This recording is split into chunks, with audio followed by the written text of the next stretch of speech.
to California Cooking. Today, we're celebrating the Oscars. In honor of Hollywood's biggest night, I'm setting the table for some A-list guests, including Scarlett Johansson, Ryan Gosling, and Robert De Niro.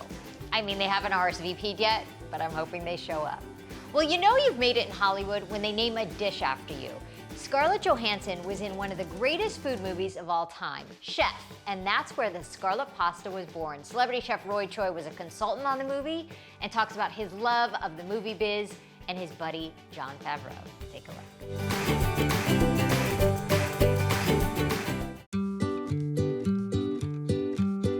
Roy! Hi, Roy! Roy Choi. How you doing? Good, really good. I love your show. It surprised me when I first saw it. You know, I was like, whoa, where'd this come from?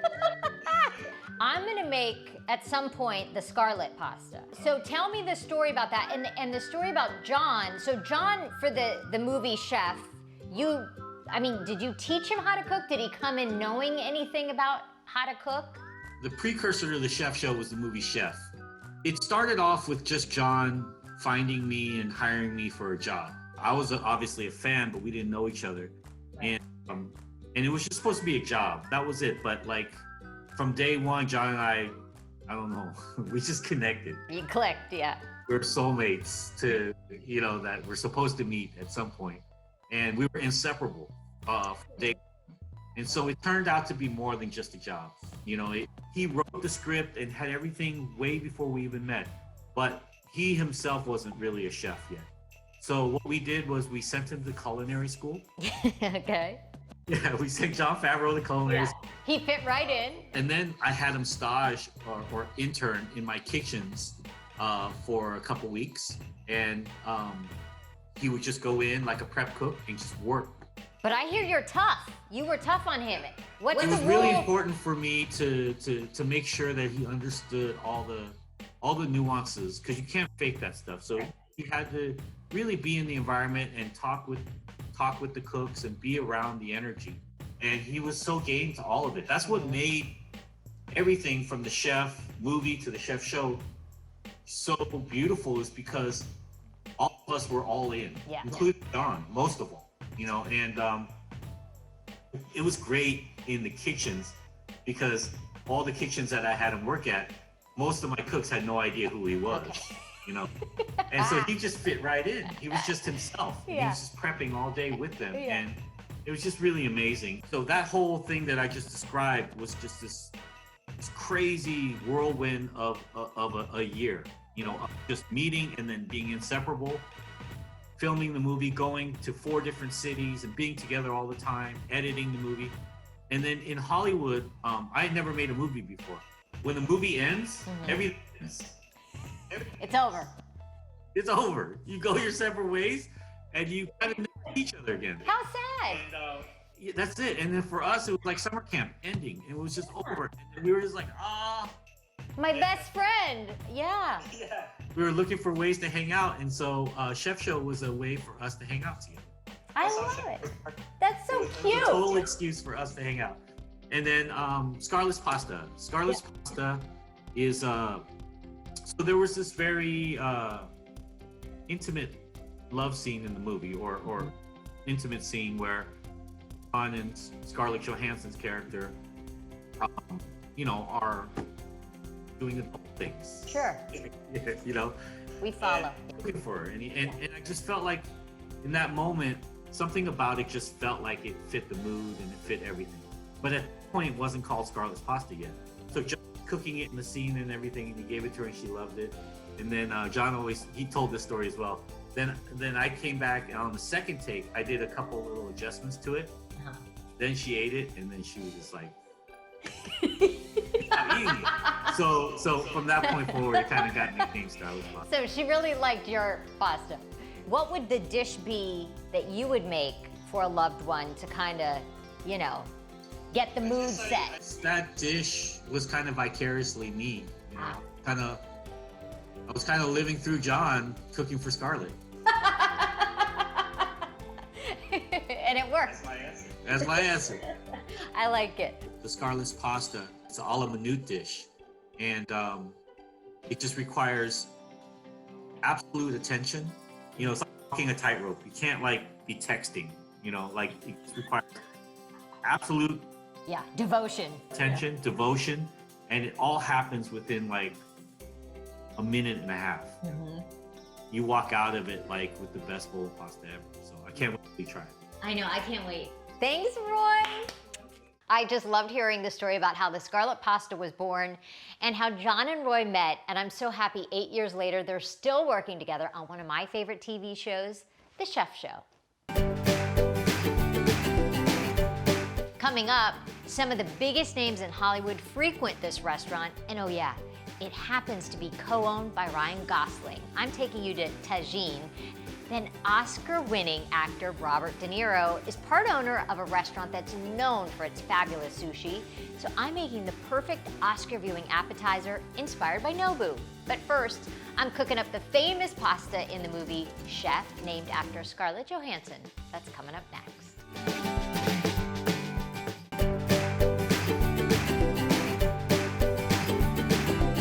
It's the dish that made Scarlett Johansson fall in love with Jon Favreau in the movie Chef.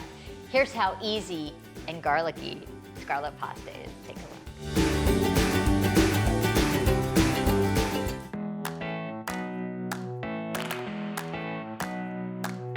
I love Chef Roy so much, and he had such a huge hand in the movie Chef. And his relationship with Jon Favreau is so great. You guys that watch the Chef Show know that. And this pasta, called the Scarlett pasta, named after Scarlett Johansson, was showcased in the movie Chef. And Jon Favreau's character made it for Scarlett, hence Scarlett pasta. And Chef Roy was telling me that this is one of those things. You gotta be focused. You have to have all your ingredients ready, which is called a mise en place, I believe. Some fancy French word for having all your ingredients ready. Super easy. Spaghetti, which is already boiling in salted water.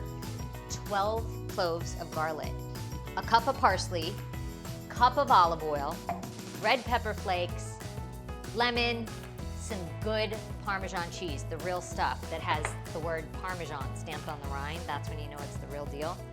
And that's it. We've got 2 more minutes left on our pasta. So let me get started on the sauce. It's such a simple sauce. Cup of olive oil. You want to get that heated up. To that, 12 cloves of garlic. Lots of kissing going on with this pasta. And then you're going to let it just permeate that olive oil. You don't want to brown your garlic because it becomes bitter. So just a gentle heat. We're going to take the pasta directly from the pot into the pan. So while our garlic is browning gently, we're going to add in a tablespoon of red pepper flakes, a pretty fat pinch of salt, and some fresh cracked pepper. We're about ready. Oh my gosh, this smells good.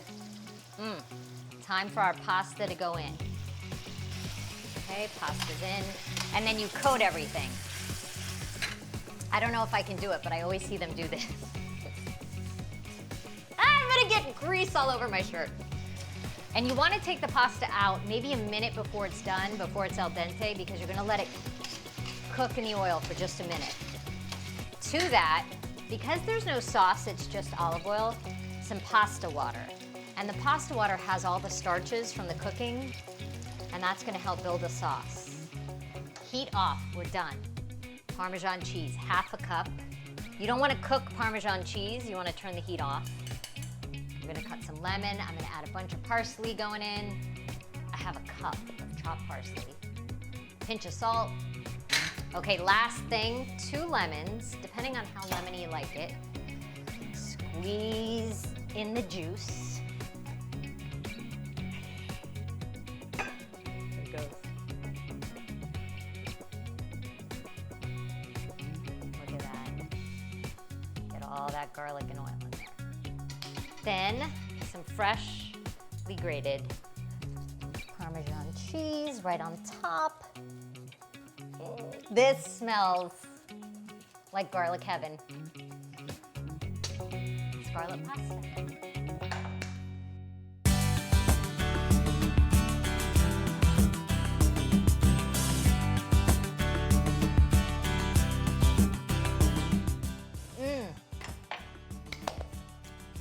Scarlett. Good. That was so good and easy, but like Roy said, you have to be focused because it all happens really fast. Thanks, Roy, for the tip.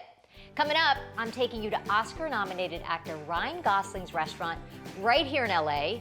Then, it's a really popular menu item at Robert De Niro's restaurant Nobu. I'm recreating my own version of crispy rice with spicy tuna.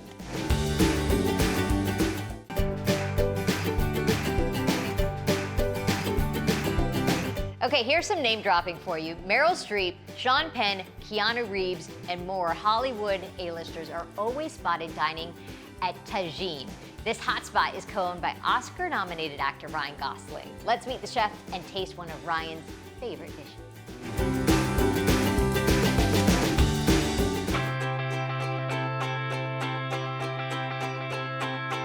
Hi, Chef Ben. I couldn't resist. I had to take a little taste of that honey lamb. Oh my gosh.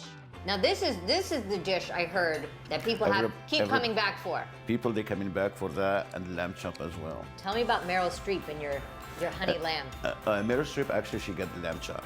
Ah, she gets the lamb chop. Oh. And the beauty about it, she made my night, actually. She did? What'd she do? You know, when she was eating with fork and knife like anybody else, all of a sudden she dropped the fork and knife and she grabbed it with her hand and she went through it. That's our girl. I swear. And she told me this is the best lamb chop I ever had. Really? So, yeah. And she's been to a lot of great restaurants. Absolutely. That's what amazes me, actually. Even Ryan, when he comes in here, he told me, Ben, I go everywhere. Yeah. But believe me, your food, it's beyond imagination. Oh And that's what it's all about. Well, I'm leaving this seat open for Ryan. I'm sure he'll... There you go. You heard her, Ryan. But you know, I think the story is so great because I lived in this neighborhood for years, and I saw Tagine. I would drive by it. A lot of regulars come here over the years. I mean, 17 years to have a restaurant in LA is huge, but they supported you. Absolutely. I support and they support me back, and that's the beauty. And my background, actually, I didn't go to school. So all what I learned from my mom, she took me to the market and she was cooking when I was little, and I got it just from her and my grandma. Well, tell me about growing up in Morocco, you know, learning, like you said, from your mom, and that market experience. I mean, that's something that a lot of Americans, I think we're doing it more here, but we would do the shopping for the week. For the, no. That's... Well, I grew up with no fridge. Okay, no fridge. No fridge. Either if we have something left, like we preserve it. Yeah. We do preserve it a lot, and then we cook. Whatever we eat it, if there is leftover, we have it for dinner. Yeah. So, but we eat fresh from the market. So the food in Morocco, actually, we use a lot of spices, a lot of herbs.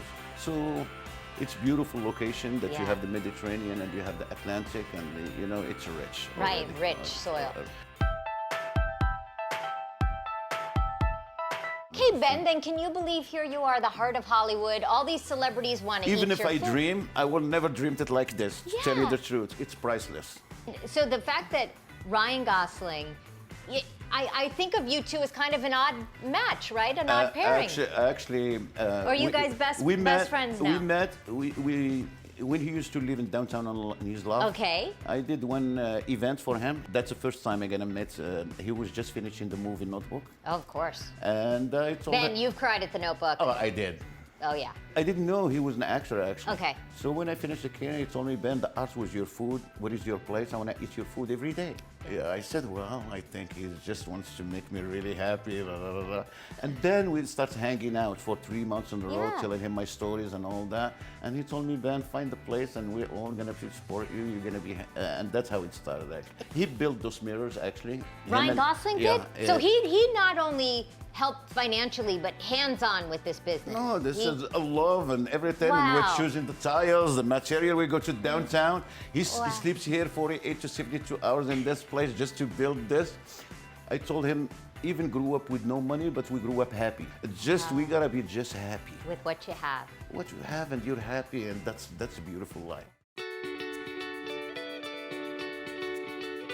Let me start with some of the salads because they're lovely, they're light. It's Israeli salad. Right. We call it Moroccan Israeli. So we bind this between Israelis and Moroccans.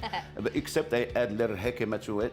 You add spices and the herbs, just salt and your light vinaigrette, and it's fresh with the butter lettuce. There's a story about your cauliflower. Mike Tyson. The Oh my boxer. God. Now you would think he'd come in and order steaks and meat. Yeah. But he ordered a He bunch of says, I am cauliflower. vegetarian. I looked at him. I said, well, try with cauliflower. He said, bring 3 of those. It's very simple prep. But beautifully browned and the different colors. Extra virgin olive oil. Gorgeous. And you get your protein from that. That's a really solid veg. That's Or- national dish. It's called Is it? bastilla. Okay. It's savory. You Yeah. gotta try that. It's filet dough with the braised chicken, and just the Cornish hen, crushed almond, scrambled eggs, powdered sugar, and cinnamon too. So it's sour and sweet, they're savory. It's so good. In one bite, it's savory, and literally in the next bite, you think you're having dessert. Okay, now to your honey lamb.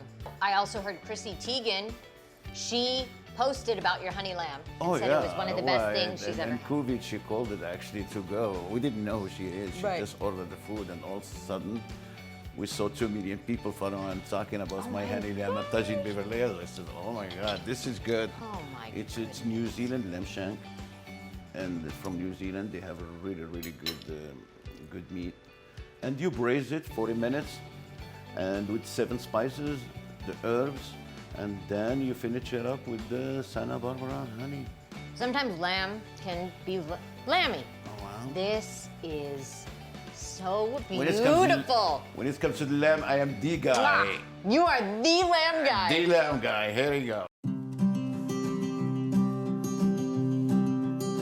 And Ben, how would we say cheers? بصحتك. Bisahetic.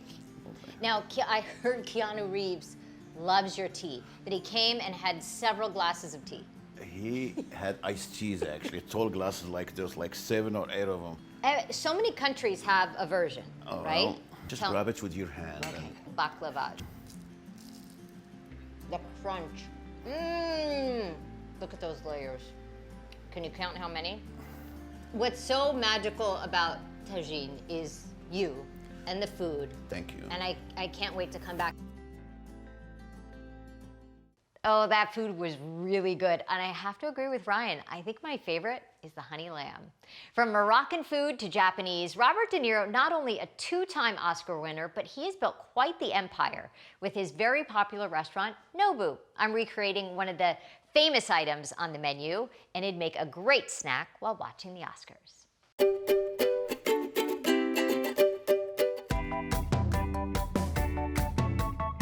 One of the restaurants in LA where you are sure to see a celebrity is Nobu Malibu. I have never been. It's very hard to get a reservation. It is one of the most beautiful restaurants in Los Angeles, right on the ocean. And famous people, they flock to it. And one of the owners is Robert De Niro. Oscar-winning Robert De Niro. And there's a recipe on the menu, the crispy rice spicy tuna, that people rave about. So I'm going to save us hundreds of dollars and make it here with a few cheats from the grocery store. This is super simple. You know how you go to the fish market or you go to the fish counter at the grocery store and they have poke? I got some spicy poke, tuna poke, and I got some regular tuna poke. So I'm gonna mix spicy and regular to kind of get a blend. So I pulse just a few times until I break the machine. So that's the consistency you want, where it kind of almost forms a little patty like that if you were to press it between your fingers. For the sushi rice or the sticky rice, you can't use like Uncle Ben's. You know what I mean? It'll fall apart on you. I went to the sushi guy at the grocery store and I said, can you just give me a bowl of sticky rice? Sure, no problem. I've got a nonstick pan and I'm gonna get that heated up with some coconut oil. So you want enough oil where it coats the bottom of the pan. And the whole goal is that the bottom of the rice gets that crispy, crunchy, brown texture. The oil has heated up, and now what you want to do is you press it to where it covers the whole pan, and you're going to make one fried rice patty. While that cooks, you want to keep a really close eye on it because you don't want to burn. I'm going to make that spicy mayo that goes on top of crispy rice spicy tuna and sometimes in your sushi. So this is a Japanese mayo. My girlfriend from Tokyo, she's like, oh, you have to try this mayo. Kewpie, it is a little different in the sense that I think it's slightly sweeter than regular mayo, but regular mayo would totally work. And sriracha. That's it. Now you got spicy mayo. If you really like spicy, a lot of times they top it with a thin slice of jalapeno. Another thing to top our crispy rice spicy tuna avocado. So I'm gonna get some thin slices of avocado. Time to flip. We go like that. And that took about 5 minutes on that side. Now we add a little bit more in the way of coconut oil. In it goes. Beautiful. All right, I think we're good. Oh yeah, pretty. And what I'm gonna do is I'm gonna cut it like I'd cut a pie. Yeah, there we go. Now to top with our spicy tuna, just pile it up however you wanna do it. Okay, jalapeno, sesame seeds, our spicy mayo, and last but not least, I have a scallion here, the perfect Nobu knockoff for your Oscar Sundae. Okay, I'm dying to try this. This is a big bite.